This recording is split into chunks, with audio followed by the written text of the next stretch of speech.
This video will help you master your executive image. If you feel you're a bit rough around the edges and you need some refinement with your appearance, your interaction, and your conversations at work, then this video is for you. I'm going to cover 5 important areas of your executive image. Of course, there are many more areas that you probably need to know about, but these 5 areas will give you a good foundation to start with. And if you want to dive deeper, then at the end of the video, I will tell you exactly how you can do that. Let's get straight into it. Number 1, dress for your industry. Every industry has a dress code, a style of dress that will help you communicate the values that are important in that industry. When you wear clothing that matches that dress code, it will help you to convey those values, which will help you to look like you belong to that industry. Professionals in casual industries such as tech companies, healthcare, or education have a laid-back attitude, and this is reflected in their clothing. In casual industries, you'll often see people wearing hoodies, jeans, or even t-shirts,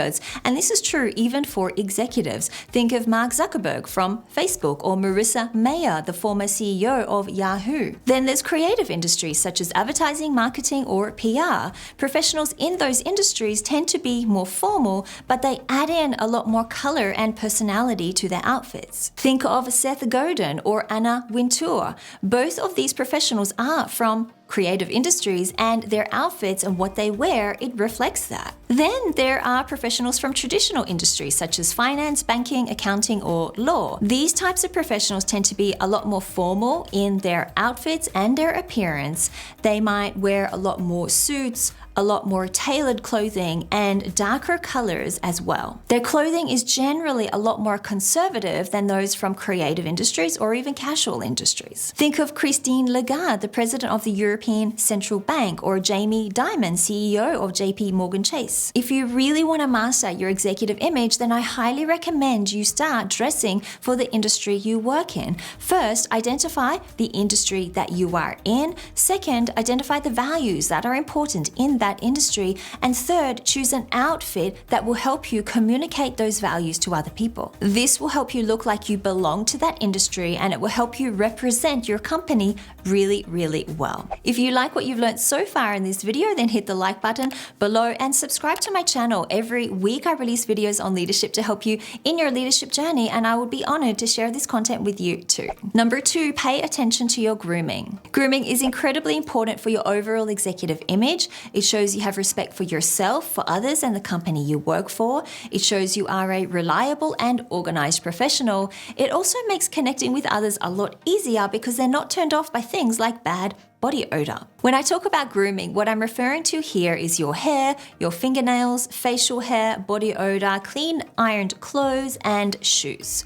Basically, the overall tidiness of your appearance. And even if you work in a casual industry where beards are really common, you can still make sure you keep your beard well trimmed and groomed. Grooming is really easy to do. All you need is to spend an extra couple of minutes before you leave the house to check that you are well groomed.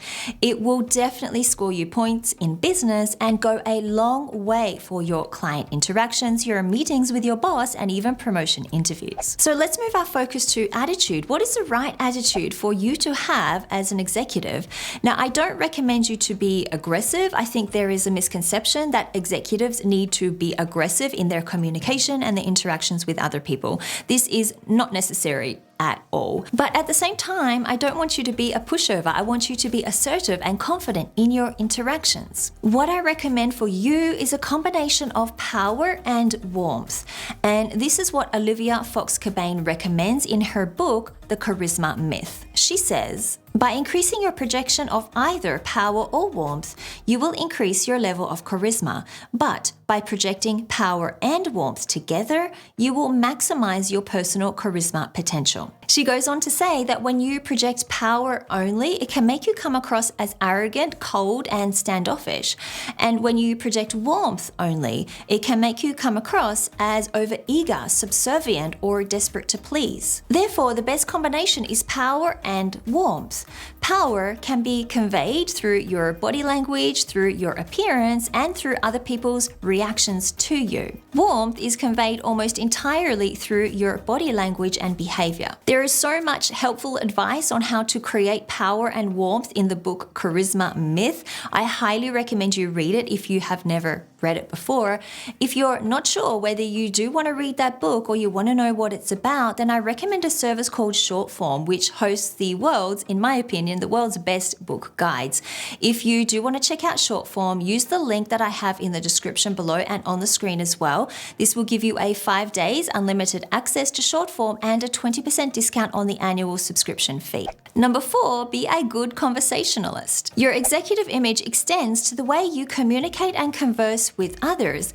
Executives know how to speak to people with ease. They also know how to engage people in conversation. So if you want to master your executive image, then you definitely need to work on your conversation skill. Let's look at the basics. You need to use good grammar, vocabulary, and punctuation. You need to know how to articulate your thoughts well. You need to avoid overusing filler words. All of these things I talk about in other videos on my channel, which you will find in the description below. On top of that, you need to be engaging and encourage other people to talk. So you need to use open body language, you need to smile, you need to nod when it is appropriate. You need to ask open-ended questions to get the other person talking. You need to listen well. Listening is a really important and often overlooked skill for executives. I have a ton of videos on my channel about communication skills. I will link to all of the relevant ones for you in the description below. Let me know in the comments which tip have you found insightful or helpful for you so far. Number 5, update your LinkedIn profile. Just as you want to make sure your executive image is communicated the way you want in person,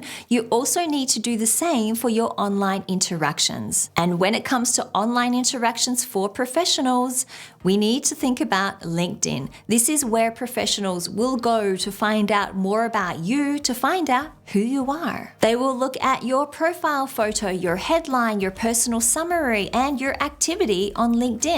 All of these elements of your LinkedIn profile can really make or break your executive image. You need to make sure that your LinkedIn profile is updated every 6 to 12 months or when you change jobs. You also want to make sure that your LinkedIn profile and your activity helps you look like an executive. In your profile photo on LinkedIn, are you wearing clothing that matches your industry? Are you well groomed in that photo? Do you convey power and warmth in your profile photo and your general activity on LinkedIn? Do you engage people in conversation on LinkedIn? These are all really important questions that you need to ask yourself, and when they are tailored in the right way, they will absolutely help you convey an executive image. Now, a really important part of your LinkedIn profile, probably one of the most important parts that people read about, is your About section or your personal summary. I highly recommend that you spend time carefully crafting your LinkedIn personal summary. And in this video right here, I give you 5 ideas for your LinkedIn personal summary. Thank you so much for watching this video. I hope you enjoyed the content that I shared with you, and I will see you in the next one.